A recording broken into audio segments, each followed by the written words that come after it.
Good morning. Welcome to Learn Now. നമ്മൾ ഈ ഒരു വീക്കിൽ ഗേറ്റിൽ ഇലക്ട്രിക്കൽ ആൻഡ് ഇലക്ട്രോണിക്സിലെ പവർ ഇലക്ട്രോണിക്സ് എന്നുള്ളൊരു ടോപ്പിക്കിൽ നിന്നുള്ള MCQ 8ാമത്തെ സെറ്റാണ് ഡിസ്കസ് ചെയ്യാൻ പോകുന്നത്. ഓക്കെ, അപ്പോൾ ഇതിൽ നമ്മൾ ഡിസ്കസ് ചെയ്യുന്നത് പവർ ഫാക്ടർ അതുപോലെ തന്നെ ഡിസ്റ്റോർഷൻ ഫാക്ടർ, ഈ രണ്ട് ടോപ്പിക്കാണ് മെയിൻ ആയിട്ട് നമ്മൾ കോൺസെൻട്രേറ്റ് ചെയ്യാൻ പോകുന്നത് ഈ ഒരു MCQ സെറ്റിൽ. ഓക്കെ, നമുക്ക് ക്വസ്റ്റ്യൻസിലേക്ക് പോകാം. First one, a single phase motor take 50 ampere at a power factor angle of 30 degree lagging from a 250 voltage and 50 Hz AC supply.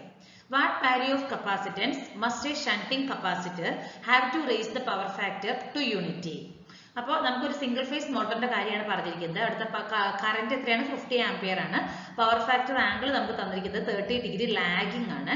Supply തന്നിട്ടുണ്ട് 250 വോൾട്ടേജും 50 ഹെർട്സ് AC സപ്ലൈ ആണ് തന്നിട്ടുണ്ട്. അപ്പോൾ നമ്മൾ അവിടെ യൂസ് ചെയ്യുന്ന ആ ഒരു ഷണ്ടിങ് കപ്പാസിറ്ററിന്റെ വാല്യൂ എത്രയാണെന്നാണ് ചോദിക്കുന്നത്. ഓക്കെ, എന്തിനു വേണ്ടിയിട്ടാണ്?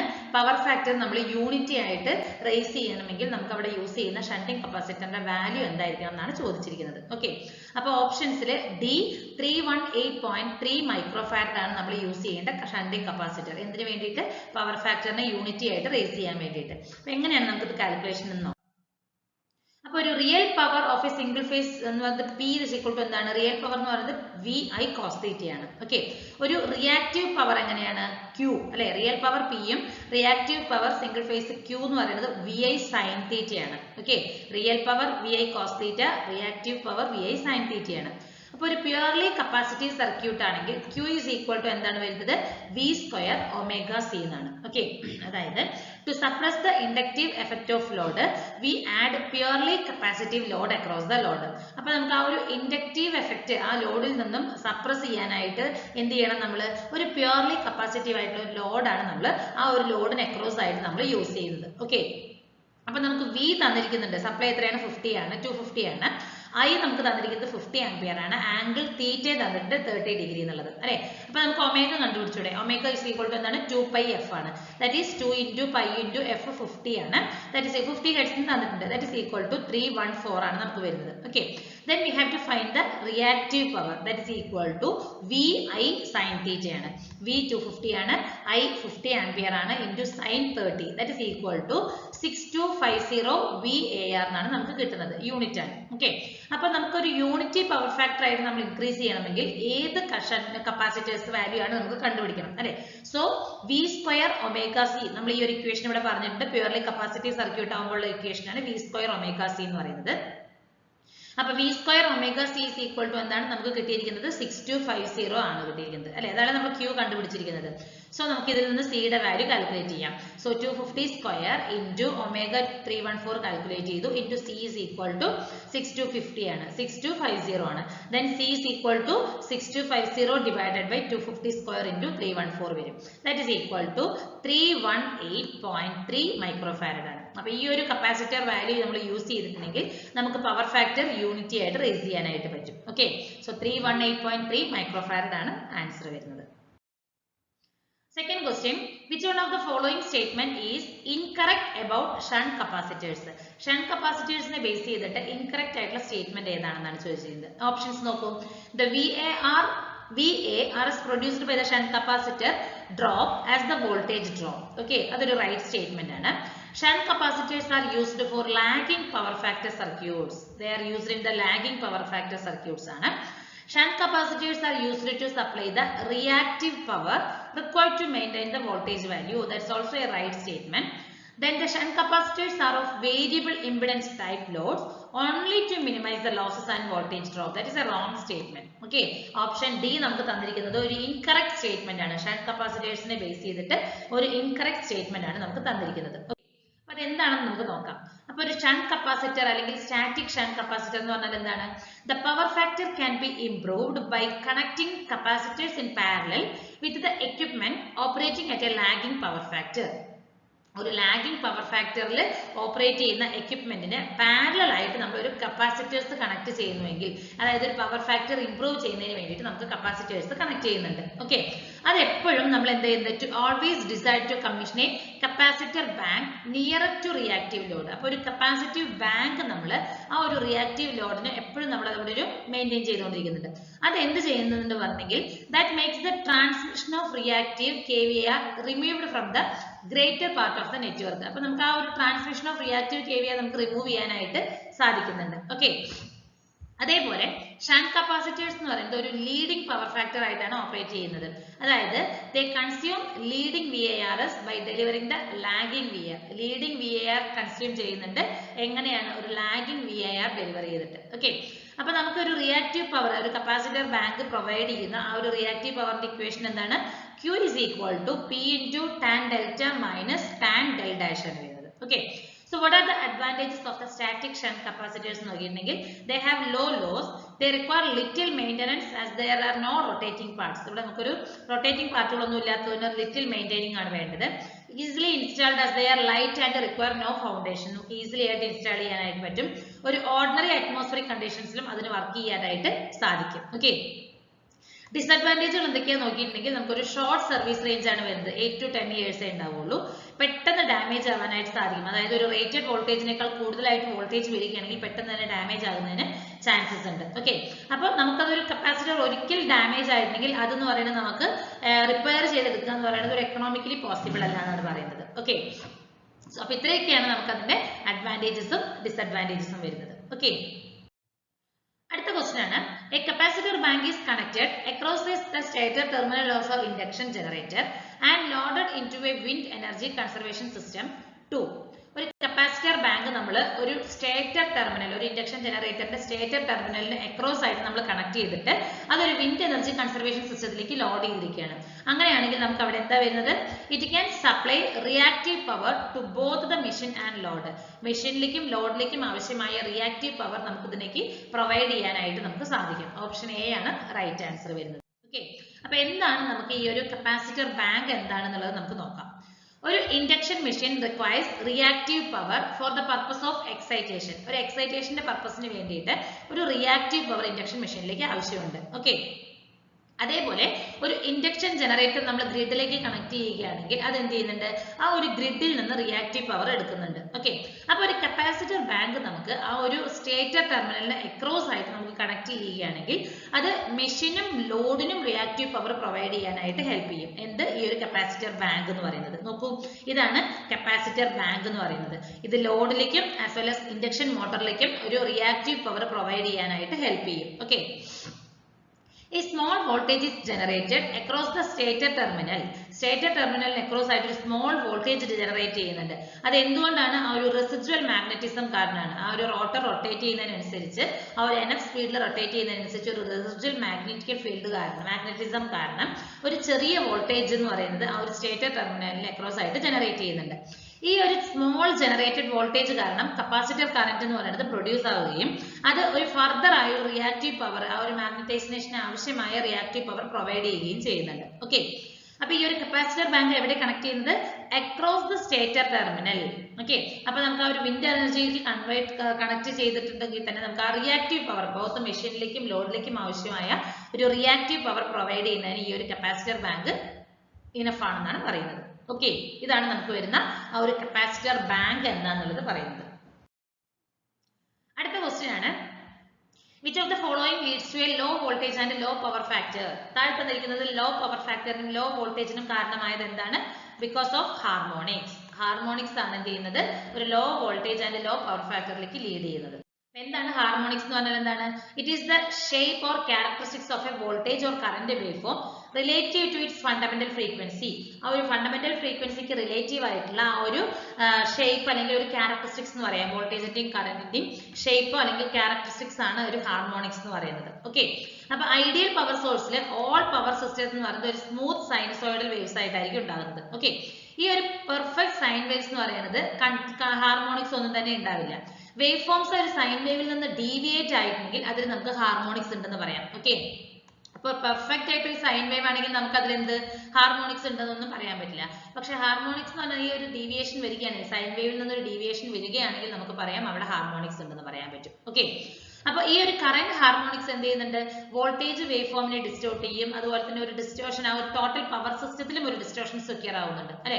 അത് ഒരുപാട് പ്രോബ്ലത്തിലേക്ക് ലീഡ് ചെയ്യുന്നുണ്ട്. ഹാർമോണിക് എന്തൊക്കെ വരും? ലോ വോൾട്ടേജ് ആകും, ലോ പവർ ഫാക്ടർ ആയിരിക്കും, അങ്ങനെ പല കാര്യങ്ങളിലേക്കും ഈ പറയുന്ന ഹാർമോണിക്സ് ലീഡ് ചെയ്യുന്നുണ്ട്. ഓക്കെ, അപ്പൊ ഹാർമോണിക്സ് എന്ന് പറഞ്ഞാൽ എന്താണ്? ആ ഒരു പ്യുവർ സൈൻ വേവിൽ നിന്നും വരുന്ന ആ ഒരു ഡീവിയേഷൻ ആണ് ഹാർമോണിക്സ് എന്ന് പറയുന്നത്. ഓക്കെ. അടുത്ത question, power factor can be improved by installing a device in parallel with a load which has dash. ഒരു ലീഡിംഗ് പവർ ഫാക്ടർ ആയിരിക്കണം വേണ്ടത്. ഓക്കെ, ഒരു ലീഡിംഗ് റിയാക്റ്റീവ് പവർ ഉള്ള ഒരു ഡിവൈസിന് നമുക്ക് ഇൻസ്റ്റാൾ ചെയ്യാൻ പറ്റും. ആ ഒരു ലോഡിന് പാരലൽ ആയിട്ട് നമുക്ക് ഒരു ലീഡിംഗ് റിയാക്റ്റീവ് പവർ ഉള്ള ഒരു ഡിവൈസ് ഇൻസ്റ്റാൾ ചെയ്യുന്നതിന്റെ ഫലമായിട്ട് നമുക്ക് പവർ ഫാക്ടർ ഇംപ്രൂവ് ചെയ്യാനായിട്ട് സാധിക്കും. ഓക്കെ, ഓപ്ഷൻ ഡി ആണ് റൈറ്റ് ആൻസർ. അപ്പോൾ നോക്കൂ, പവർ ഫാക്ടർ നമുക്ക് ഇംപ്രൂവ് ചെയ്യുന്നതിന് വേണ്ടിയിട്ട് നമുക്ക് ഒരു leading power factor reactive power ഉള്ള ഒരു ഡിവൈസിനെ നമുക്ക് കണക്ട് ചെയ്യാനായിട്ട് പറ്റും. ഓക്കെ, അപ്പൊ ലോ പവർ ഫാക്ടർ നമുക്ക് എങ്ങനെയൊക്കെ അവോയ്ഡ് ചെയ്യാം? ഒരു സിൻക്രോണസ് മോട്ടർ, ആ ഒരു ഇൻഡക്ഷൻ മോട്ടറിന് പകരം ഒരു സിൻക്രോണസ് മോട്ടർ യൂസ് ചെയ്യുന്നത് വഴി നമുക്ക് ലോ പവർ ഫാക്ടർ റെഡ്യൂസ് ചെയ്യാനായിട്ട് പറ്റും. അതേപോലെ തന്നെ ഹൈ സ്പീഡ് ഇൻഡക്ഷൻ മോട്ടറിൽ നിന്ന്, അതായത് ഒരു ഹൈ സ്പീഡ് യൂസ് ചെയ്യണം, ലോ സ്പീഡിലേക്ക് നമ്മൾ ആ ഇത് യൂസ് ചെയ്യണം, high speed to low speed induction motor use ചെയ്യണം. ആ ഒരു induction motor less than rated ഔട്ട്പുട്ടിൽ താഴെയായിട്ടുള്ള ഇൻഡക്ഷൻ മോട്ടർ നമ്മൾ ഓപ്പറേറ്റ് ചെയ്യാൻ പാടില്ല. അതേപോലെ ഈ ഒരു equipments, static capacitors, synchronous condenser, phase advancer, ഇതൊക്കെ യൂസ് ചെയ്യുന്നത് വഴി നമുക്ക് ലോ പവർ ഫാക്ടർ പ്രോബ്ലംസ് നമുക്ക് അവോയ്ഡ് ചെയ്യാനായിട്ട് സാധിക്കും. ഓക്കെ, അപ്പൊ എന്തൊക്കെ കാരണങ്ങളാണ് ലോ പവർ ഫാക്ടറിന് നമുക്ക് നോക്കാം. Most of the AC motors are of induction type, അല്ലെ, which have a low lagging power factor ആണുള്ളത്. അപ്പൊ ഓൾമോസ്റ്റ് നമ്മൾ എല്ലാ AC മോട്ടോഴ്സ് എന്ന് പറയുന്നത് ഇൻഡക്ഷൻ ടൈപ്പിലായിരിക്കും. സിംഗിൾ ഫേസോ അല്ലെങ്കിൽ 3 ഫേസോ ഇൻഡക്ഷൻ മോട്ടർ ആയിരിക്കും നമ്മൾ യൂസ് ചെയ്യുന്നത്. അവയ്ക്ക് എങ്ങനെയാണ് ലാഗിംഗ് പവർ ഫാക്ടർ ആയിരിക്കും, ലോ ലാഗിംഗ് പവർ ഫാക്ടർ ആണ് ഉള്ളത്. അതൊരു കാരണമാണ്. അതേപോലെ these motors work at a power factor which is extremely small on light load and rises to 0.8 to 0.9 at full load ആണ്.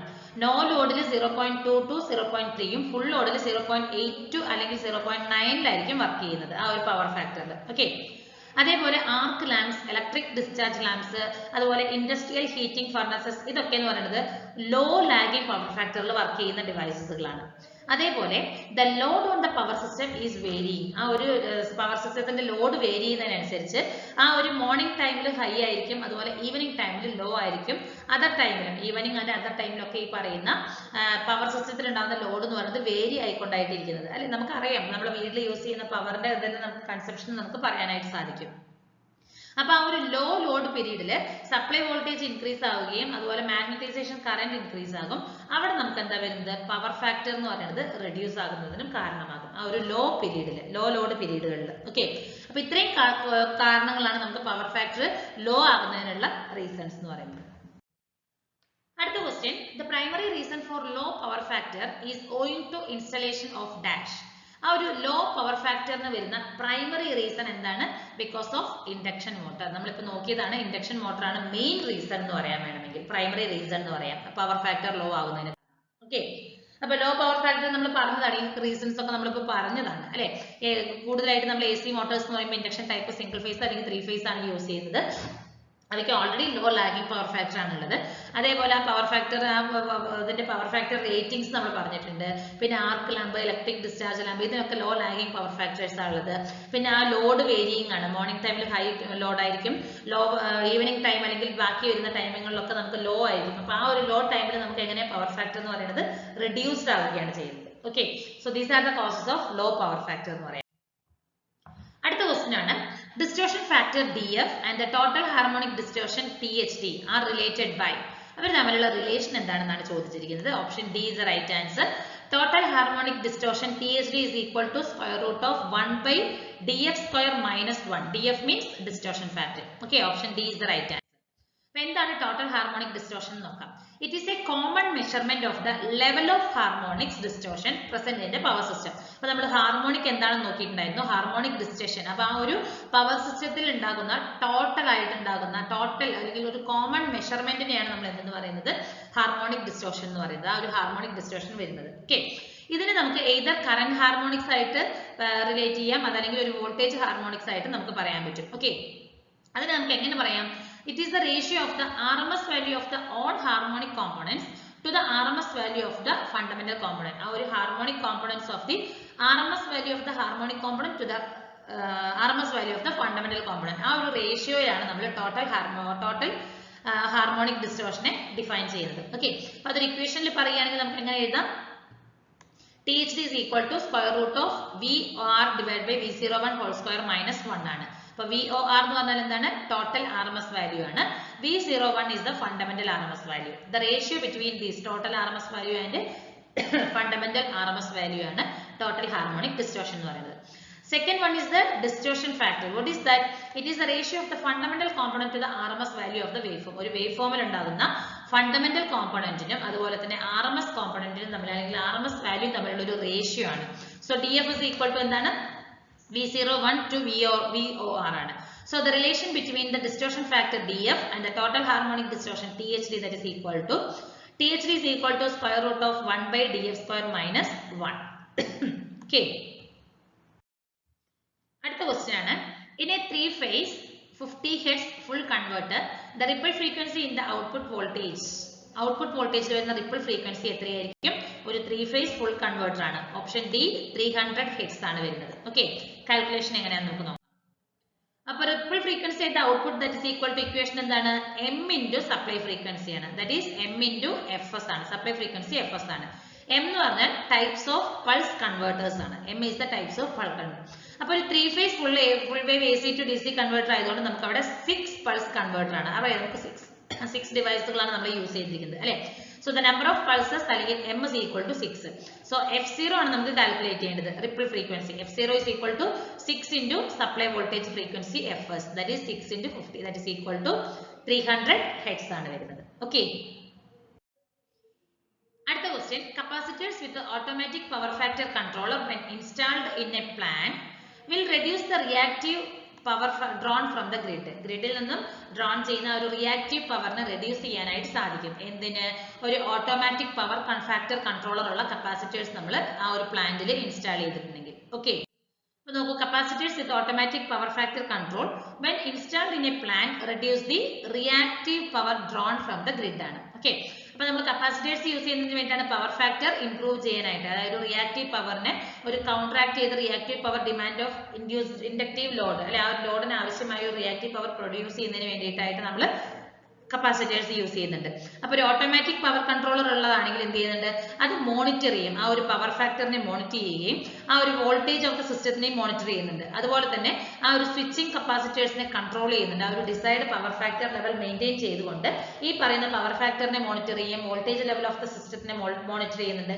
ഇതൊക്കെ ചെയ്യാനായിട്ട് ഈ ഒരു ഓട്ടോമാറ്റിക് പവർ ഫാക്ടർ കൺട്രോളറിന് ഹെൽപ്പ് ചെയ്യുന്നുണ്ട്. അതുകൊണ്ട് തന്നെ നമുക്ക് ആ ഒരു amount of reactive power നമുക്ക് ഗ്രിഡിൽ നിന്ന് ഡ്രോൺ ചെയ്യുന്നത് എന്ത് ചെയ്യാൻ പറ്റും? റെഡ്യൂസ് ചെയ്യാനായിട്ട് സാധിക്കും. അതുകൊണ്ട് തന്നെ നമുക്ക് ടോട്ടൽ ആയിട്ട് വരുന്ന ഒരു റിയാക്റ്റീവ് പവറിന്റെ ഡിമാൻഡും റെഡ്യൂസ് ചെയ്യാനും എഫിഷ്യൻസി നമുക്ക് ഇംപ്രൂവ് ചെയ്യാനായിട്ടും ഈ പറയുന്ന automatic power controller capacitors help ചെയ്യുന്നുണ്ട്. ഓക്കെ, അടുത്ത question, what is the unit of VAR? What is the unit of VAR? It is reactive power. Reactive power ആണ് അതിന്റെ യൂണിറ്റ് എന്ന് പറയുന്നത്. Okay, reactive power എന്ന് പറഞ്ഞാൽ എന്താണ്? The reactive loads such as inductors and capacitors dissipates zero power, but they drop voltage and draw current, giving the deceptive impression that they actually do dissipate power. This phantom power is called reactive power. അപ്പോൾ reactive ലോഡുകളായ inductor കപ്പാസിറ്റേഴ്സിനൊക്കെ zero power ആണ് dissipate ചെയ്യുന്നത്. പക്ഷെ അവയ്ക്ക് ഒരു voltage drop ഉണ്ടാകും, അതുപോലെ തന്നെ ഒരു കറന്റ് ഡ്രോയിങ് ചെയ്യുന്നുണ്ട്. അതുകൊണ്ട് തന്നെ നമുക്ക് ആ ഒരു ആക്ച്വലി പവർ ഡിസിപ്പേറ്റഡിന് ഈക്വൽ ആയിട്ട് നമുക്ക് വരുന്നുണ്ട്. ആ ഒരു ഫാൻറ്റം പവർ ആണ് നമുക്ക് എന്തെന്ന് പറയുന്നത്? റിയാക്റ്റീവ് പവർ എന്ന് പറയുന്നത്. ഓക്കെ, അപ്പൊ ആ പവറിനെ എക്സ്പ്രസ് ചെയ്യുന്നതാണ് Q എന്നുള്ളതിലാണ്. അത് എന്തിൻ്റെലാണ് നമ്മൾ എക്സ്പ്രസ് ചെയ്യുന്നത്? വോൾട്ട് ആംപ്സ് റിയാക്റ്റീവ് ആണ്. VAR, വോൾട്ട് ആംപ്സ് റിയാക്റ്റീവ് ആണ്. ഓക്കെ, അതിന്റെ equation Q is equal to I square X, that is equal to V square by X ആണ് വരുന്നത്. X എന്ന് പറഞ്ഞാൽ റിയാക്റ്റൻസ് ഇൻ ഓം ആണ്, V is the voltage and I is the current ആണ്. Okay, അപ്പൊ true power എന്താണെന്ന് നോക്കാം. ഇതൊക്കെ റിലേറ്റഡ് ആയിട്ട് വരുന്നതാണ്. Reactive power, true power, apparent power. True power എന്ന് പറഞ്ഞാൽ എന്താണ്? It is the actual amount of power being used. അതല്ലെങ്കിൽ ഡിസിപ്പേറ്റ് ചെയ്തിരിക്കുന്ന ആ ഒരു സർക്യൂട്ട് ഡിസിപ്പേറ്റ് ചെയ്തിരിക്കുന്ന അതല്ലെങ്കിൽ യൂസ് ചെയ്തിരിക്കുന്ന ആക്ച്വൽ പവറിനെയാണ് നമ്മൾ ട്രൂ പവർ എന്ന് പറയുന്നത്. അതിൽ ഇൻഡിക്കേറ്റ് ചെയ്യുന്നത് W എന്ന് പറഞ്ഞൊരു ലെറ്റർ ആണ്.